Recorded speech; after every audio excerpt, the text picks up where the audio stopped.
pense pas qu'il y aura de grandes révolutions.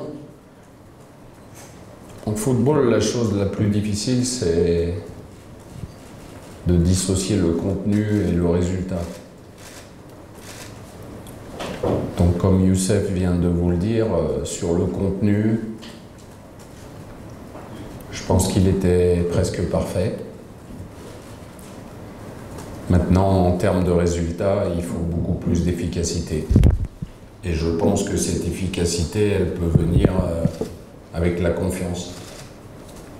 Je pense que le plus gros des soucis aujourd'hui, c'est d'avoir beaucoup plus confiance en nous. Je pense que tout le monde, bien sûr, comme vous pouvez l'imaginer, a été très très déçu du résultat. Surtout quand on sort d'un match comme celui-ci. On a frappé 17 fois au but, on a centré 42 fois dans le match. Et on n'a pas marqué de but. Donc il faut persister dans cette voie et être beaucoup plus tueur dans la zone de vérité, puisque c'est ça qui fait la différence en football. Et puis concernant le match contre le Togo, c'est un match comme tous les autres. Même quand vous êtes amis ou très amis, il n'y a pas de cadeau. Il faut ranger ses sentiments dans un tiroir. Et puis de toute façon, le plus important, c'est le Maroc. Il faut que le Maroc se qualifie, donc il n'y a pas de sentiments à faire.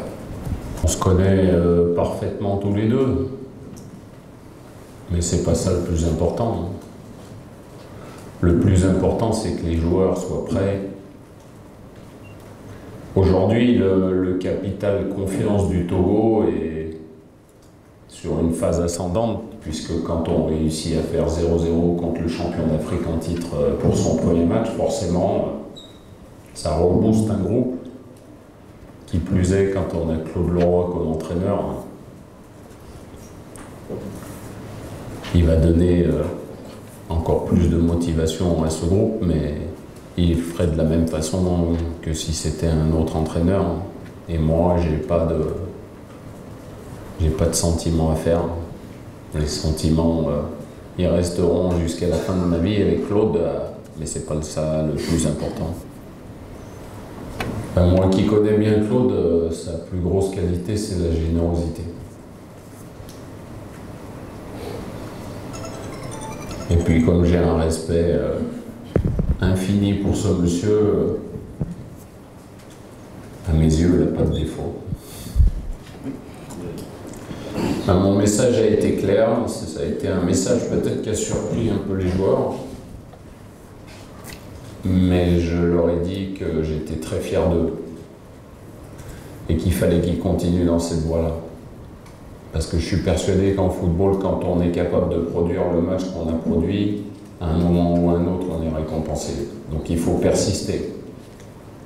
Il faut croire en soi, il faut croire en ses forces, croire en son partenaire, croire au groupe et ne jamais douter. Meilleur exemple, vous avez vu encore hier le Cameroun qui est mené 1-0 et qui ne baisse pas les bras et qui à la fin gagne un match très très difficile mais très important. Donc c'est ça, quoi qu'il arrive dans un match, quoi qu'il arrive dans la vie, il ne faut jamais baisser les bras, il ne faut jamais renoncer. Après, si l'adversaire est bien meilleur que vous, il faut s'incliner, mais il faut avoir cette force mentale pour aller chercher quelque chose.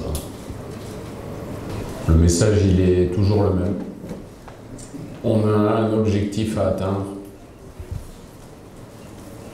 et quels que soient les obstacles qui se sont mis devant nous, il faut continuer à garder le cap avec le même objectif. Quand vous êtes entraîneur, vous n'êtes jamais à l'abri d'une contre-performance, mais vous faites tout pour que les performances soient le mieux possible. Après, il y a des paramètres que vous ne maîtrisez pas tout le temps. C'est ce qui fait le charme du football. Donc le passé, c'est le passé. Quand on commence une Coupe d'Afrique 2017, on repart de zéro, quoi qu'on ait fait avant. Qui plus est avec une nouvelle sélection. On n'aime pas perdre. Surtout que ça faisait 15 matchs que je n'avais pas perdu en Coupe d'Afrique. 15 matchs consécutifs. Donc bien sûr, ça fait mal, mais il faut aller chercher cette énergie pour rebooster tout le monde et quelque part avoir la haine de cette défaite. Et puis la Côte d'Ivoire, moi je suis pas le bon juge pour juger la Côte d'Ivoire parce que il me sera impossible d'en dire une fois dans ma vie du mal. Donc déjà c'est pas mon rôle. La seule chose que vous savez, vous le savez très bien, c'est que je garderai la Côte d'Ivoire dans mon cœur pour toujours. Et maintenant il va falloir les affronter le 3e match et j'espère que ça sera un match qui sera décisif.